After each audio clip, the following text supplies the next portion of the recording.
तो साथियों लगातार इस एनबीआरआई मैदान से, इस एनबीआरआई ग्राउंड से हमारे साथ बने हुए हैं हमारे मैनेजिंग पार्टनर अंजन दास जी और हमारे कैमरा पर्सन जो बहुत बारीकी से जूम करके बहुत उन्होंने अलग अलग तरह के यहाँ पर जो है हम स्टॉल में आ गए। अंजन जी अब मैम ठीक सामने खड़ी हुई है और की बात करूँ तो कल्याणी, हाँ Kalyani CSIR NBRI supported SHG। Ma'am क्या क्या आपके यहाँ डिस्प्ले हैं, क्या क्या रखे हुए हैं? Gel candle, wax candle, landscaping है, रेजिन कीरिंग है। कैंडल की कुछ खासियत भी है इनकी, कुछ है कि बहुत देर तक ये जलती है, कैसी होती है? हाँ, ये 12 घंटे जलती है। फ्रेग्रेंस कैंडल है। अच्छा, मैं अगर इसी कैंडल की सोर्स के बारे में करूं तो क्या बिल्कुल कुछ नेचुरल सोर्स से बनी हुई है या वैक्स, जैसे वैक्स तो वैक्स ही होता है, तो इसमें कुछ खासियत है इसकी? सर ये सेंटेड कैंडल्स है। मैम थोड़ा आप बताना। नहीं, जो कैंडल्स का ये ड्राइड फ्लोरल क्राफ्ट है। कांच है, ये जो है पेटल्स ये और बोरोसिल लीव्स के हैं जो है क्या? हम प्रिजर्व करते हैं और उससे बनाया हुआ है। एंड ये पेंटिंग आप जो देख रहे हैं राम मंदिर एंड अयोध्या की, तो ये राम मंदिर और अयोध्या की जो पेंटिंग है ये 5 कलर की लीफ से बनी हुई है।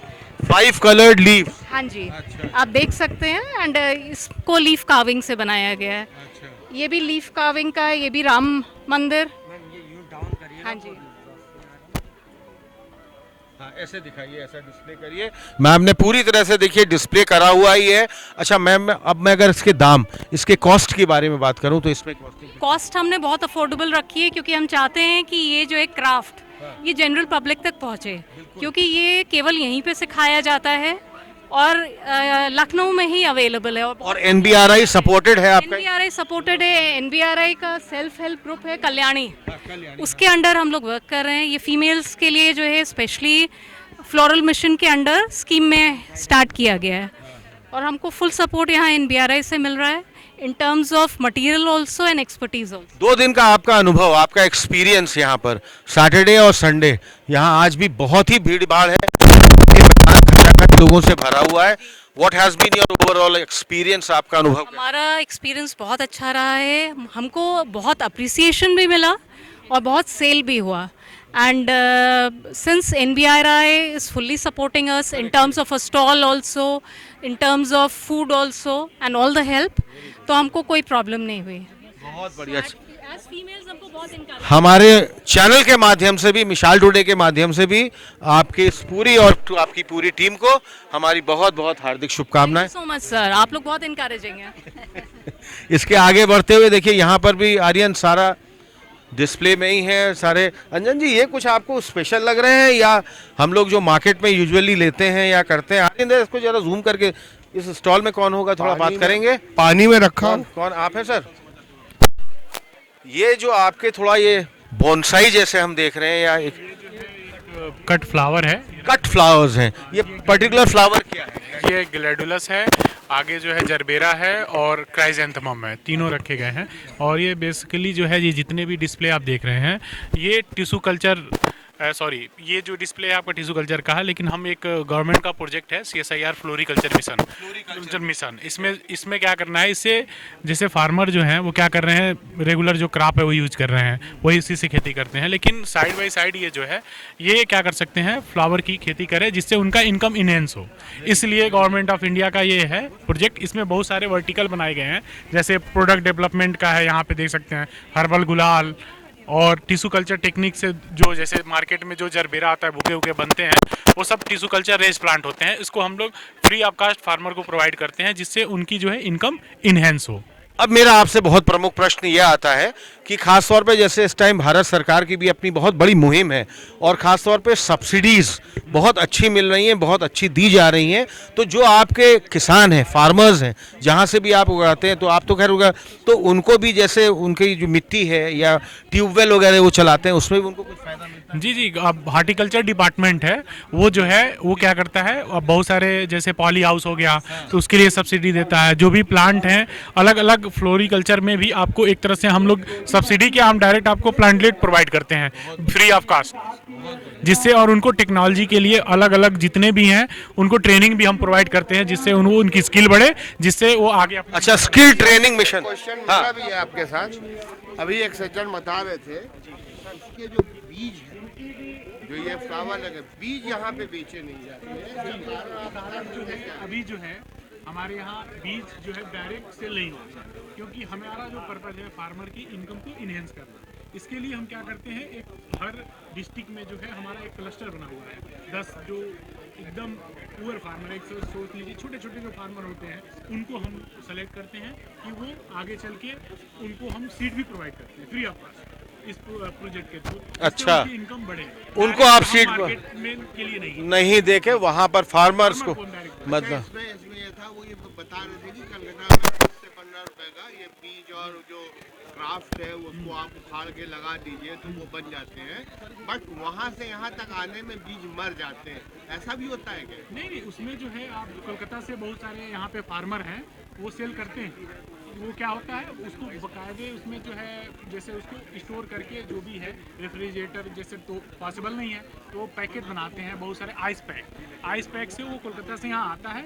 आराम से आपको 24 आवर मतलब 48 आवर्स तक आराम से आप बाहर भी रखें तो कोई दिक्कत नहीं है।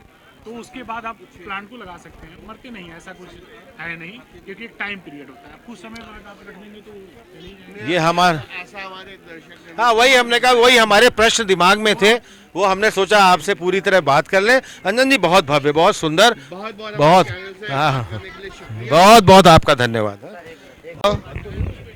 नहीं भाई, hello hello hello hello hello hello mike check, hello मिशाल today, hello hello hello hello hello. इसी एनबीआरआई के मैदान में लगातार हमने आपको बहुत ही बढ़िया जो क्राइसैंथेमम और कोलियस, ये बहुत अच्छी है प्रदर्शनी, फ्लावर एग्जीबिशन, एक फ्लावर शो अपने आप में, एक साथी हमारे बड़ा यूनिक फीचर है। कुछ क्ले बॉल्स हैं या क्या है ये उगाए जाते हैं, जैसे हम मुख्यतः देखते हैं कि ये एक जमीनी सतह में जो है सारे के सारे जितने भी पौधे हैं वो उगाए जाते हैं। ये हैं, आपका कुछ मैं ये अलग देख रहा हूँ, इसको मैं चाहूँगा थोड़ा सा आप विस्तार से इसके बारे में बताइए और इसकी क्या महत्वता है, इसकी क्या गुणवत्ता है, इसके बारे में थोड़ा सा हमारे सभी दर्शक जानना चाहिए। ये मैं पहले अपना इंट्रोडक्शन ये देना चाहता हूँ। मेरा नाम डॉक्टर राजीव रंजन कुमार हुआ और मैं यहाँ एनबीआरआई में रिसर्च स्टाफ हूँ। मतलब जो CSR फ्लोरिकल्चर मिशन है उसके तहत हम लोग को फ्लावर पे काम करने हैं कि हाइड्रोपोनिक्स में कौन कौन से फ्लावर हो सकते हैं। आज बेसिकली आज मॉडर्न टाइम हाइड्रोपोनिक से वैसे क्या इसका अर्थ क्या होता है, थोड़ा सबसे पहले आप ये बताइए। देखिए, हाइड्रोमिक्स में होता है वाटर और पोनिक्स में से मतलब हम ऐसे लेबर होते हैं कर रहे हैं, ठीक है। तो एक्चुअली मतलब ये है कि वाटर में क्या क्या हो सकते हैं, वाटर को क्वालिटी को ऐड करके उसमें वाटर न्यूट्रिशन ऐड करके कौन कौन से प्लांट हो सकते हैं इसमें। तो इसमें बेसिकली ये जो ये आप देख रहे हैं ये सपोर्टिंग मीडिया है। अच्छा, मतलब प्लांट को फिजिकली सपोर्ट करते हैं, ठीक है। प्लांट को आप फिजिकली सपोर्ट करते हैं, ये एक सपोर्टिव मीडिया है बेसिकली। अगर इसका ये जो मैं कहूँ तो ये क्ले बॉल है। ये क्ले बॉल का फायदा क्या है? क्ले बॉल अगर जो हम नॉर्मल अपनी मिट्टी में अगर इसको उगाएं और इसकी जो है विशेषता, इसकी मुख्यता क्या है, इसका थोड़ा बेसिकली जो सॉइल में है सैंड क्ले, तो क्ले का सैंड मतलब बालू। जी और क्ले काफ़ी अच्छा सॉइल होते हैं। उसको मतलब स्टोर करके और उसको फिल्टर करके और इसके बाद हम उसको ड्राई करते हैं। ड्राई करके बाद हम उसको हीट करते हैं भट्टी पर इसलिए रेड होते हैं। जैसे आप ईंट में देखते होंगे इस टाइप से कि कई ईंट में इस तरह हो जाते हैं संघरी टाइप की। बिल्कुल। तो ये संघरी टाइप का मतलब है कि ये ऑब्जर्प्शन कैपेसिटी इससे ज़्यादा होते हैं। एब्जॉर्प्शन कैपेसिटी इसकी ज्यादा हुई है, सोखने की कैपेसिटी ज़्यादा होती है। ये जल्दी उड़ते हैं मतलब हीट से तो ये है कि न्यूट्रिशन इसमें आ जाते हैं। जो न्यूट्रिशन इसमें हम वाटर के साथ ऐड करते हैं न्यूट्रिशन। सर आपका भी कुछ प्रश्न था, पूछिए आप इनसे। मेरा पूछना ये है कि ये मट्टी समझ में नहीं आ रहा कि ये मट्टी कैसे है, आपने बताया तो है शायद। जी मट्टी में 2 प्रकार होते हैं, सैंड क्ले और एक क्ले होते हैं। तो एक क्ले का मतलब है मतलब अच्छी सॉइल उसको जी तो अगर हम उसको एक्सेस हीटिंग करेंगे तो सॉइल की जो न्यूट्रिशन वो खत्म हो जाएंगे, एक्सेस हीटिंग न्यूट्रिशन खत्म हो जाएंगे। तो ये मतलब एक है मतलब प्लांट को फिजिकली सपोर्ट करने के लिए है और न्यूट्रिशन ऑब्जर्व करते हैं। ये इसमें न्यूट्रिशन के अलग से ऐड करते हैं या कोई ज़रूरत नहीं है? टैंक में न्यूट्रिशन ऐड करते हैं, टैंक में न्यूट्रिशन ऐड करते हैं। कुछ प्लांट्स कुछ कह रहे हैं ऐड ऑन होता है इसमें, तब इसके सैंड तो दिख नहीं रहा है यहाँ पे। हाँ, सैंड मतलब बालू कहीं भी नहीं दिख रहा है। मतलब एक क्ले को हम स्टोर करते हैं, सैंड को हटा देते हैं।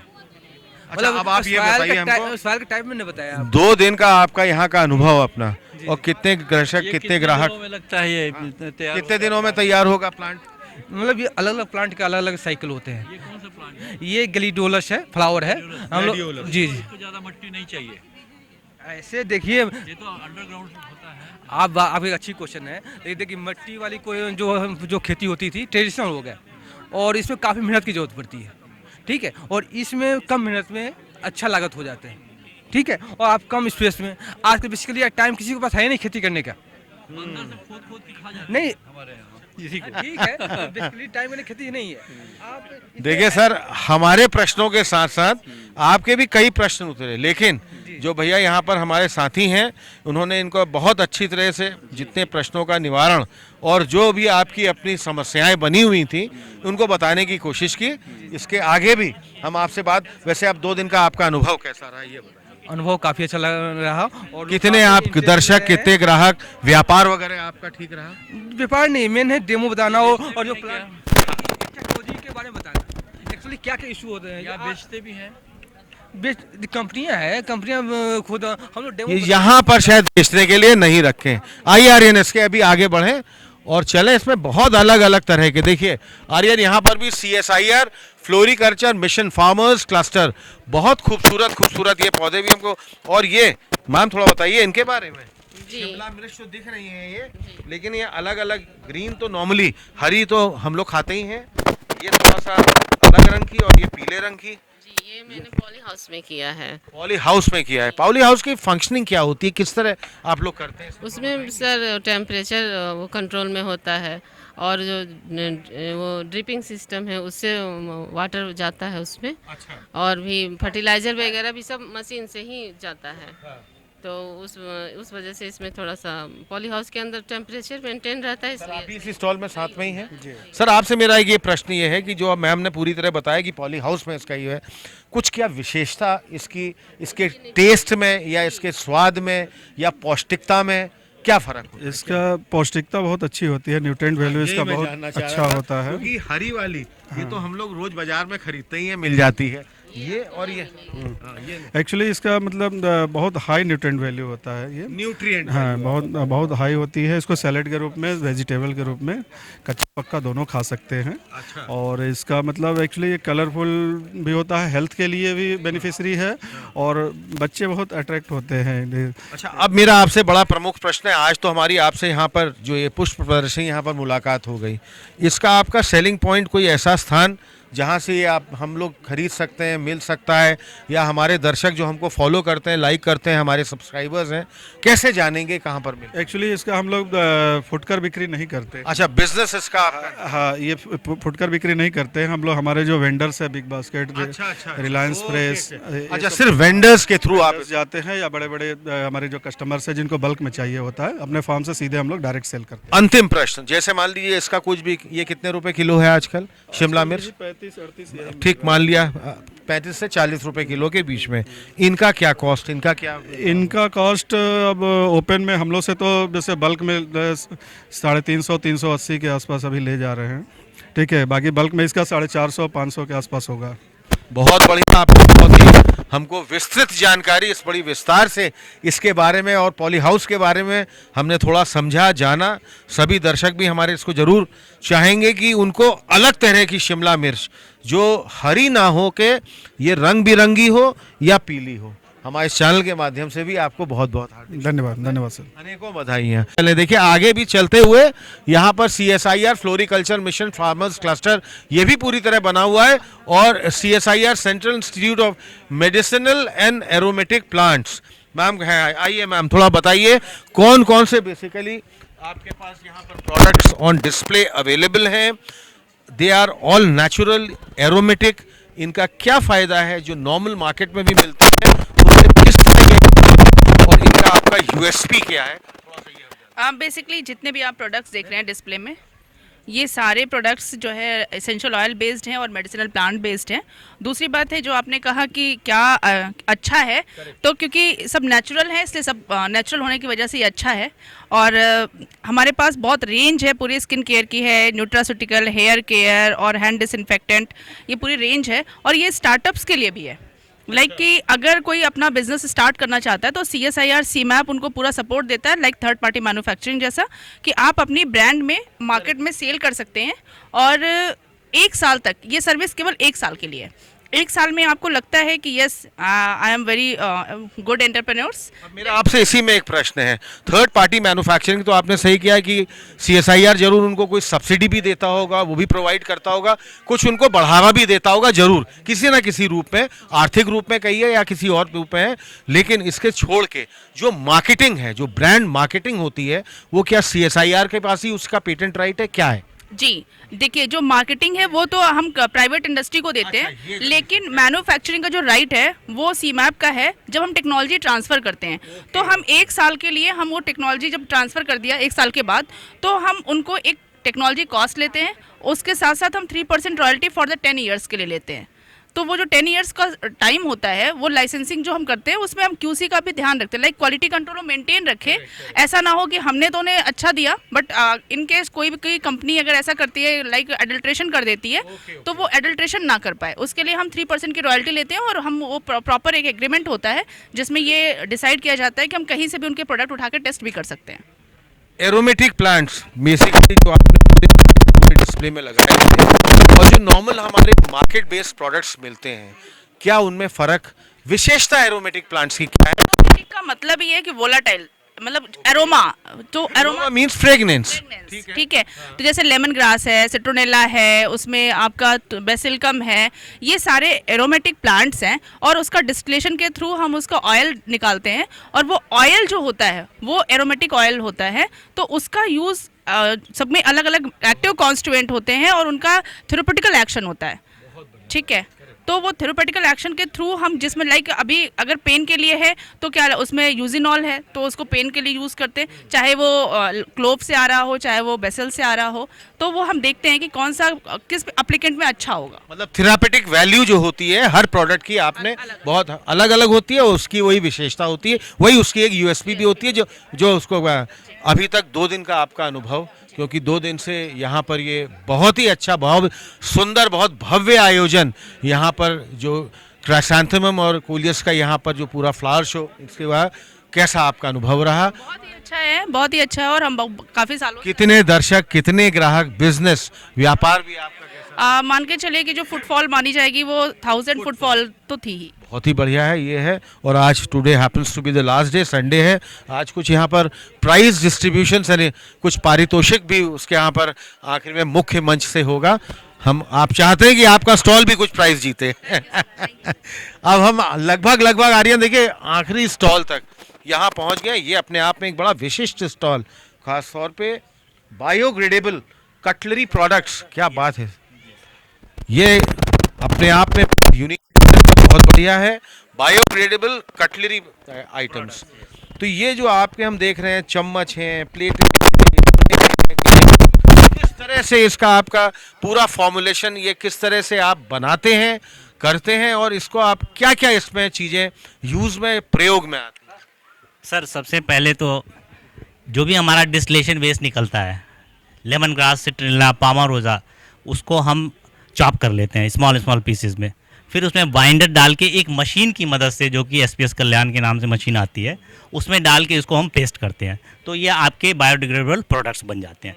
प्रोडक्ट बनने के बाद आप इस प्रोडक्ट को, सबसे इम्पॉर्टेंट चीज़ ये है कि इसकी बायोडिग्रेडेबिलिटी है, मतलब कोई भी चीज़ अगर खा के आप फेंकते हैं तो ये ऑटोमेटिक क्या होगा, डिग्रेड हो जाएगा, जो कि आपके सिंगल यूज़ प्लास्टिक जो है उससे बहुत ज़्यादा फायदेमंद है, जो कि इन्वायरमेंट को हार्म करता है। तो सस्टेनेबिलिटी की बात इसमें आती है। दूसरी बात ये है कि इसको यूज़ करने के बाद आप ये भी कर सकते हैं कि इसको कंपोस्टिंग करके एक अच्छी खाद, ग्रेनुलर खाद, वर्मी कंपोस्ट के, ये वर्मी कंपोजिट तो बेसिकली केचुए को और खाद इसके बाद केचुए वाली खाद भी बना सकते हो, तो इसका एक डबल फायदा है। मतलब आपने डिस्टिलेशन वेस्ट से पहले तो एसेंशियल ऑयल लिया, दूसरा डिस्टिलेशन वेस्ट को आपने ये बनाया, और तीसरा उसको खाद बना के आप उसका फायदा और ले सकते हैं, और एक सर्कुलर इकोनॉमी के जो माध्यम है उसको भी आप पूरा कर सकते हैं। देखिए, प्लास्टिक और प्लास्टिक बेस्ड प्रोडक्ट्स जितने भी हैं, हमारे वातावरण, हमारे इन्वायरमेंट को बहुत ही अधिक नुकसानदेह, आप बिल्कुल सही बात कर रहे हैं, ये मैं भी मानता हूँ। इसको छोड़ के जितने भी आप बायोडिग्रेडेबल हैं, मान लीजिए कोई घर में हमारे हमारी फंक्शन पार्टी चल रही हो और हमने ये इस्तेमाल करे और हमने इनको कहीं फेंक दिया, तो ये कोई इससे हानि नहीं होगी और ऑटोमेटिक ये क्या करेगा, डिकम्पोज हो जाएगा। ये डिकम्पोज हो जाएगा, डिकम्पोज होके फिर क्या बने, फिर अपनी खाद बना देगा, ये खाद बना देगा। इसीलिए सबसे ज्यादा इंपॉर्टेंट है कि ये आपके जो सिंगल 120 माइक्रोन से नीचे के जो प्लास्टिक हम यूज करते हैं, जो कि चोकिंग करते हैं, आपके सारी चीजों, आपके पोल्यूशन को क्रिएट करते हैं, आपके मिट्टी को खराब करते हैं, आपके वाटर बॉडीज में जाते हैं वहां पे खराब करते हैं, तो उसको आप इसके माध्यम से अपने इन्वायरमेंट को हम प्रोटेक्ट कर सकते हैं। बहुत बढ़िया आपने बात बताई और आपका ये बहुत ही अच्छा अपना प्रयास भी है। 2 दिन का आपका अनुभव, यहाँ का एक्सपीरियंस, ये पूरी प्रदर्शनी का कैसा रहा? सर हम लोग, जैसा आप जानते हैं कि हम लोग केंद्रीय औषधि एवं सुगंध पौधा संस्थान से हैं और हम लोग यहाँ पे डिमॉन्स्ट्रेट करना चाहते थे कि आप कोई भी वेस्ट हो तो उससे आप ये कटलरी प्रोडक्ट बना सकते हैं। कटलरी प्रोडक्ट के बाद हमारी जैविक खाद बना। लोग, दर्शक, ग्राहक पूछने आए आपसे? एकदम 100%, बहुत ढेर सारे आए दर्शक और मैम लोग भी हैं, खड़ी हुई हैं, सामने हैं, ये पूछने। भैया आप भी आए हुए हैं ना, कुछ जानकारी लेने, क्या जानकारी लेना चाहते हैं बताइए आप? जानकारी लेना चाहते हैं कि मतलब जैसे कि अगर हाँ ये सब अगर हम लोग यूज़ करने लगे तो एक तो मतलब जैसे कि पर्यावरण का कोई नुकसान नहीं इन्वायरमेंट में, और आजकल ये बहुत इन्वायरमेंटल फेंक देते हैं, उसके जगह पर अगर हम लोग इसके बायोडिग्रेडेबल है यूज, मतलब इससे नेचर को भी बेनिफिट मिलता है। बहुत बढ़िया बात कही, बिल्कुल, और हमारे एटमॉस्फेयर, हमारे इन्वायरमेंट को भी किसी भी प्रकार का ये नुकसान नहीं होता है जी। रहता है। अब इसके आगे बढ़ते हुए यहाँ पर अंजन जी आप हमें ले चल रहे हैं, बहुत इम्पोर्टेंट है। हाँ बताइए। फास्ट फैशन, इसको इसके बाद करते हैं, भी लेते हैं।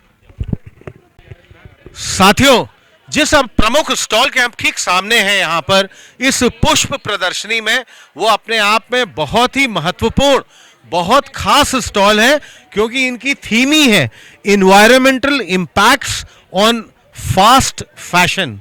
खास तौर पे फैशन की दुनिया में, फैशन के उसमें हम लोग बहुत कुछ हम लोग समझते हैं। इन्वायरमेंटल इम्पैक्ट जो खास तौर पे हमारे इन्वायरमेंट, जो हमारी पूरी जो फैशन है, उसमें क्या इसका असर है, थोड़ा सा मैं आपसे ही जानना चाहूँगा। सर मैं प्रज्ञा शर्मा, हम यहाँ के NBRI के PhD स्कॉलर हैं और ये हमारी टीम है, ये श्वेता यादव और ये अभिषेक। सर हम लोग काम कर रहे हैं एक सोसाइटल प्रोजेक्ट पे, जिसका हमारा टाइटल है fast fashion impact on environment. हम ये कहना चाह रहे हैं जो day by day trend change होता जा रहा है, हम लोग कपड़े खरीद रहे हैं, फिर वार्डरोब में रख रहे हैं, फिर वार्डरोब में रखने के बाद फिर जब हमारा मन भर जाता है हम उसको डंप कर देते हैं। प्रॉपर डंप हो नहीं रहा है, सेग्रीगेशन हो नहीं रहा है, इससे हमारा इन्वायरमेंट कंटामिनेट हो रहा है। कंटामिनेट हो रहा है इस तरह से जैसे हमारा डिमांड बढ़ता जा रहा है। इंडस्ट्रीज़ में क्या है कि वाटर का, हम जैसे एक टी शर्ट, हमारे फैक्ट हैं ये लगे हुए, टी शर्ट बनाने में 2700 लीटर पानी लग रहा है। एक टी शर्ट बनाने में, एक टी शर्ट बनाने में जब 2700 लीटर जो पानी लग रहा है, वो एक ह्यूमन बीइंग 2 से 3 साल तक बड़े आराम से पी सकता है। और अगर हम टी शर्ट और जीन्स दोनों की बात करें तो टी शर्ट और जीन्स बनाने में कम से कम 20,000 लीटर पानी लग रहा है। तो वो क्या कर रहा है कि एक तो हम ये बोल रहे हैं कि डे बाई डे पानी नहीं मिल रहा है, इन्वायरमेंट क्लाइमेट चेंज होता जा रहा है, तो चेंज होता जा रहा है, तो इसका कौन है? हम ही लोग हैं जिम्मेदार। और जिम्मेदार ऐसे हैं, हमको पता भी नहीं है कि हाँ ये फास्ट फैशन बढ़ रहा है, हम आज ये कपड़ा पहने तो होगा नहीं, ये नहीं पहनना, कल ये पहन लेना, कल ये नहीं पहनना, परसों ये पहन लेना है। तो ट्रेंड बढ़ता जा रहा है, तो ट्रेंड बढ़ने के साथ बड़ी बड़ी कंपनियां आगे आ रही हैं। तो सर जो हमने सर्वे किया, हमने डिफरेंट आर्टिकल पढ़े, उसमें बड़ी बड़ी ब्रांड क्या कर रही हैं, अपने कपड़े का प्रोडक्शन के साथ साथ उसको बर्न कर दे रही हैं अगर नहीं बिक रहा है। बर्न करने से क्या रहा, CO2 इमिशन में है, जो एक अलग से प्रॉब्लम है क्लाइमेट चेंज में। तो क्लाइमेट चेंज हमें पता है कि one of the most important issue है इस वक्त, जो पूरी साइंटिफिक कम्युनिटी सॉल्व करने की कोशिश कर रही है।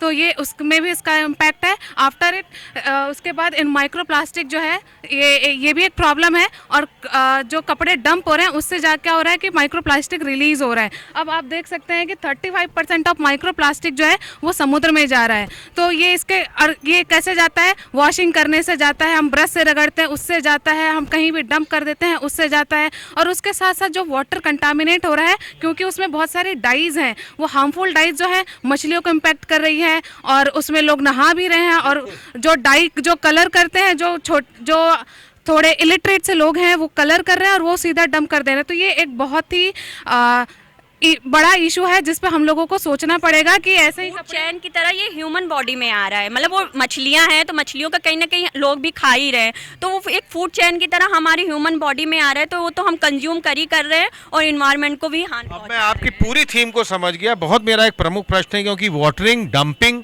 एंड बर्निंग जो आप कह रही हैं, आपकी ये टेक्निक में, आपकी ये टेक्नोलॉजी में ऐसा नया क्या है कि जो आप इन सभी पैरामीटर्स को बचाते हुए जो नया एक फैशन, लाइफस्टाइल, इन्वायरमेंटल इम्पैक्ट, इस पे आप अपना जो मैसेज है, आपका प्रमुख संदेश है, आप इसको किस तरह देखती हैं, किस तरह लेती हैं, और क्या आपके अपने कुछ प्रोडक्ट्स वगैरह भी हैं? क्योंकि यहाँ प्रोडक्ट्स ऑन डिस्प्ले मैं नहीं देख रहा हूँ। किस तरह से आपने इस टेक्निक और टेक्नोलॉजी को लिखाया? सबसे पहले सर मैंने प्रॉब्लम ढूंढा, एक्चुअल में प्रॉब्लम है क्या। तो हम फास्ट फैशन की तरफ जब रूबरू हुए तो हम पहले इसके बेस्ट पे जो बेस्ट हो रहा है इकट्ठा, तो पहले मैंने सोचा कि ये डंप कहाँ हो रहा है, तो हम नगर निगम गए। नगर निगम पे हमको वहाँ पता चला, जो वहाँ के मेन ऑफिसर थे उन्होंने बोला कि यहाँ पे एज अ सेग्रीगेशन कुछ नहीं हो रहा है, सेग्रीगेशन जब हो नहीं रहा तो कहीं ना कहीं डंप हो रहा है। तो सर हमने सोचा क्यों ना पहले लोगों को अवेयर कराएं कि एक्चुअल में ये प्रॉब्लम है ही है।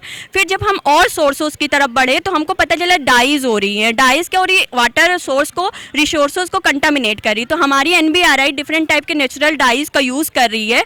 तो हम अपने एनबीआरआई में जब ये एक सर्वे कर लेंगे तो सर लोगों से बोलेंगे, डिफरेंट साइंटिस्ट जो इस पे काम कर रहे हैं, तो ये एक नेचुरल डाई बनाए, एक फिक्सर बनाए, जो हम वाटर जब हम प्रोडक्शन करें उसी की क्लोथिंग स्टार्ट करें, कुछ स्टार्ट करें। सर हमारी भी है बहुत पहल है, हमारी मुहिम है। और मैम अंतिम आपका जो अपना मैसेज है, आप भी क्या कहना चाहेंगी, क्या बोलना चाहेंगी? तो सर हम तो यही कहेंगे कि आप कभी भी कपड़ों को ऐसे फेंक ना दें, उनको कोशिश करें डोनेट करें, रीडिज़ाइन करें। और एनजीओज़ हैं और कुछ साइट्स भी हैं जो सेकंड हैंड कपड़े लेती हैं, तो आप वहाँ भी सेल कर सकते हैं। तो देयर आर ऑप्शंस, बट हमें पता नहीं है, तो हम हमारा यही मोटो है कि हम लोगों को कम से कम ये अवेयर कर पाएँ कि आप डोनेट करें।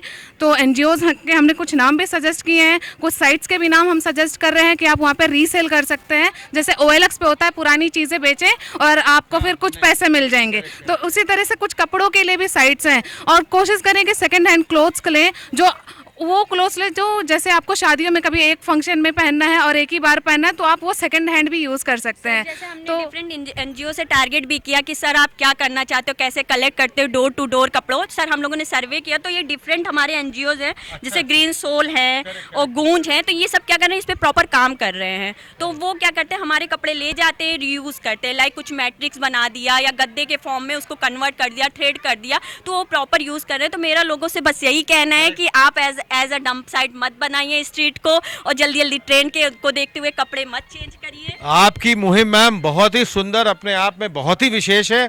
और हम तो चाहेंगे अंजन जी, कभी एक ऐसा समय आए भारतवर्ष में भी जहां पर मैम लोगों का जो अपने एक थॉट प्रोसेस है और जो इन्होंने अपना एक सोचा है, उसी तरह के कपड़े डिजाइन हो, उसी तरह के कपड़े आए मार्केट में, जो किसी करेक्ट को प्रमोट कर रहे हैं, ताकि हमारा पर्यावरण, हमारा इन्वायरमेंट में किसी तरह का कोई भी नुकसान ना रहे, ना कोई बर्निंग इशू रहे, ना कोई वाटरिंग इशू रहे, ना कोई डंपिंग इशू रहे। ये सब चीजें बिल्कुल मैं ज़्यादा सस्टेनेबल प्रोडक्ट की तरफ बढ़े और ऑर्गेनिक चीज़ों को चूज करें। हमारे चैनल के माध्यम से आपकी और आपकी पूरी टीम को बहुत बहुत हार्दिक शुभकामनाएं। मिसाल टुडे से जुड़ने का आपको बहुत बहुत धन्यवाद। और आपकी इस मुहिम को मैं बहुत ही आशावादी नज़रों से देखता हूं कि आने वाले समय में आपकी मुहिम ये पूरी तरह से सफल हो। बहुत अच्छी मुहिम आप लेके चल रही हैं। Wish you all the very best. हमारा बहुत बहुत आप बहुत गहरी सोच है कुणाल जी, थैंक यू सर, बहुत अच्छी, बहुत गहरी सोच, बहुत गहरी। और मुझे भी बड़ा मजा आया ये पूरी बाइट इंटरव्यू करने में। इसके आगे भी बने रहिएगा साथियों हमारे साथ। हमारे मैनेजिंग पार्टनर रंजन दास जी हमारे साथ हैं, कैमरा पर्सन अपने आर्यन के साथ। इसके आगे भी मिसाल टुडे। तो साथियों, लगातार यहाँ पर इस नेशनल बोटानिकल रिसर्च इंस्टीट्यूट, इस पूरे मैदान में हमने आपको पूरी अपनी यहाँ की कवरिंग, यहाँ की पूरी रिपोर्टिंग और ख़ास तौर पे chrysanthemum and coleus show, chrysanthemum, गुलदाउदी और कोलियस प्रदर्शनी पूरी तरह से दिखाई, जो कि रही यहाँ पर 14 एवं 15 दिसंबर। खूब आज भीड़ भाड़ का दिन। लगातार हमारे कैमरा पर्सन आर्यन हमारे साथ बने हुए हैं इस पूरे मैदान के साथ ही। इसी प्रांगण में हम देख सकते हैं, जैसे आर्यन आपको बहुत बारीकी से दिखा रहे हैं, ये पूरे टेंट के अंदर भी ये पूरी तरह से यहाँ पर ये पूरा ये अरेंजमेंट है, ये पूरी तरह से सजा हुआ है। कट स्मॉल फ्लावर्स से हम निकलते हैं। सामने में अपने यहाँ पर अपनी तरह जैसे आर्यन बहुत बारीकी से इसको पूरी तरह से जूम करके भी अंदर जो टेंट उसके अंदर ये पूरा चल रहा है, क्योंकि लगातार साथियों ये पूरे मैदान में जैसा कि अभी तक हमने आपको दिखाया, बहुत ही सुंदर, बहुत ही भव्य, बहुत ही एक अलौकिक वर्णन यहाँ पर पूरा ये क्राइसैंथेमम और कोलियस शो जो है फ्लावर शो का हो रहा था। ये पुष्प प्रदर्शनी का दर्शक लोग भी बढ़ चढ़ के पूरे घर परिवार के साथ, ये देखिए नन्ही मुन्नी बिटिया भी हमारे साथ है, उसका पूरा परिवार है। क्या कहना चाहेंगे, सबके साथ आए हुए हैं? बहुत अच्छा लगा। और फूलों 2 दिवसीय था ये। 2 दिवसीय आज ही मुझे मौका विगत कई वर्षों से इसी मैदान में यहीं पर ये पूरा जो है आयोजित किया गया। बहुत वेराइटीज ऑफ फ्लावर्स हैं और इस सीजन में देखने का अलग ही मौका। आपको कैसा लगा बेटे? बहुत अच्छा है। बहुत अच्छा, आपको भी बढ़िया लगा? देखिए मम्मी पापा लोग और छोटे छोटे नन्हे मुन्ने बच्चे भी पूरा इसका आनंद ले रहे हैं। और ये पूरे जो यहाँ पर है, ये टेंट के अंदर अलग अलग तरह की इन्होंने वैरायटी सजाई हुई है। इसमें हमारे कैमरा पर्सन आर्यन भी बहुत ही बारीकी से घूम करके बहुत ही एक एक उसको दिखा रहे हैं, बता रहे हैं। और उसके बारे में आर्यन थोड़ा चाहूँगा इसके आगे भी हम लोग बढ़ते चलते हैं, देखते रहते हैं। और यहाँ पर कुछ स्लोगन्स वगैरह भी, make the environment clean and green, ये यहाँ पर एक टैग लगा हुआ है। ये यहाँ पर ये अंदर का पूरा टेंट के अंदर का क्षेत्र है, जहाँ पर पूरी तरह से ये अलग अलग वैरायटीज में ये यहाँ पर भी ये देख सकते हैं आप कुछ छोटे मोटे नन्हे बन्ने बच्चे। कैसा लगा आपको बेटे? आइए, आप भी आइए। आप नहीं आएंगे हैं? आपको फ्लावर्स के शौक हो आपको? गार्डनिंग भी करते हैं, बागवानी वगैरह भी करते हैं आप करती हैं बागवानी? नहीं। अच्छा। तो गार्डन का कितना शौक है, मम्मी इनकी साथ में ही है। और लगातार ये देखिए यहाँ पर साथियों, अगर हम इसके आगे भी बढ़ते चले जाएंगे और इसको आगे भी दिखाएंगे, आर्यन हमारे कैमरा पर्सन जो अनेकों तरह के यहाँ पर फूलों की प्रदर्शनी, जो अपने आप में ये फ्लावर एग्जीबिशन अपने आप में बहुत ही महत्वपूर्ण, बहुत ही शोभामान, बहुत ही सुंदर, बहुत भव्य, बहुत ही मनमोहक ये अपने आप में लगी हुई है। कुछ और भी यहाँ पर देखिए लोग बाग कितना इनमें भी आनंद है, अपने मोबाइल से भी कवर कर रहे हैं। सर बताएं इसके बारे में, पुष्प प्रदर्शनी के बारे में क्या है? तो बहुत सारी वैरायटी फूल जो हम लोग के जीवन में कभी देखने को ही नहीं मिल पाते आजकल, लेकिन आज का ऐसा मौका है कि जो आपने पूरी तरह देखा। हाँ, बहुत ज्यादा देखा। जो खास तौर पे जो फूलों से प्यार करता हो, सब फूल से जो लगता है हमारे ख्याल से हर भी कोई प्यार, फ्लावर लवर्स बहुत लोग होते हैं, सब लोग होते हैं, गार्डन लवर्स वगैरह भी होते हैं जो बागवानी में भी बहुत शौक रखते हैं, करते हैं। आपको बेटे कैसा लगा, थोड़ा बताएंगे? मुझे बहुत अच्छा लगा, इतने कई सारे वैरायटीज़ जो भी मतलब ऐसे डेली लाइफ में देखने तक नहीं मिलते हम लोगों को। वाह, मैम आप पहली बार यहाँ आ रही हैं? इससे पहले भी, क्योंकि विगत कई वर्षों से यहाँ पर ये NBRI ग्राउंड में ये चल रहा है। कई बार आ चुके हैं यहाँ पे, इसके पहले भी पहले कई बार आ चुकी जी हैं। इस बार कुछ फर्क दिखा, कुछ अलग दिखा? हर साल ही फूल तो दिखते हैं, बहुत अच्छे दिखते हैं ये है। और इसके अब देखिए हम इसके टेंट के भी बाहर निकलते हुए, कैमरा पर्सन आर्यन हमारे साथ लगातार बने हुए हैं, हम इनके साथ जुड़े हुए हैं। ये कही हैं लगभग हमने ये पूरी जो ये प्रदर्शनी रही, ये जो अंजन जी लगभग हम लोगों ने पूरा यहाँ से फुल कवरेज कर ली है। आयोजक समिति, आयोजक मंडल जो है यहाँ पर, इसके बाद यहाँ सब लोग इसके बाद प्राइज डिस्ट्रीब्यूशन, पारितोषिक वितरण, देखिए कुछ प्राइज वगैरह वो सब सज भी गए हैं। हम इसकी भी पूरी कवरिंग लेंगे, लगातार ये भी दिखाएंगे और तब तक बने रहिएगा हमारे साथ। आइए चलते, कहाँ चले बताइए? प्राइज डिस्ट्रीब्यूशन की तरफ चलते हैं। बने रहिएगा साथियों हमारे साथ, कहीं ना जाइएगा। हमारे इस चैनल मिसाल टुडे को छोड़ के पूरी तरह से आज दिन भर की हमने जो अपनी पूरी रिपोर्टिंग, कवरिंग, हमारे साथी मैनेजिंग पार्टनर हमारे अंजन दास जी और हमारे कैमरा पर्सन आर्यन ने बहुत ही अच्छी तरह, बहुत ही बारीकी से इसमें दिखाया। मिसाल टुडे से मैं कुणाल पंत अपने साथी अंजन दास और कैमरा पर्सन आर्यन के साथ NBRI मैदान से। और कुणाल जी, हाँ बताइए। मुझे वो लाइनें आधी रह गई। हाँ बताइए, लाइनें पूरी जरूर करिएगा। रात बात फूलों की, रात है या बारात फूलों की। बहुत खूबसूरत नगमा था ये। फूल के हार, इसके आगे भी। फूल के गजरे, रात है या बाहर फूल। और मालूम आपको ये की मैं तो बड़ा मंत्रमुग्ध हो गया। स्वर कोकिला लता जी और गजल सम्राट हमारे तलत अजीज साहब का ये जुगल नगमा था। बिल्कुल सामने दिखाई दे रहा है, आप देखिए। अब बिल्कुल हम लोग चलते हैं प्राइज पारितोषिक वितरण वितरण की तरफ। देखिए दर्शकों, और प्राइज डिस्ट्रीब्यूशन, इसके आगे हम आपको पूरा ये पारितोषिक वितरण प्राइज डिस्ट्रीब्यूशन दिखाएंगे।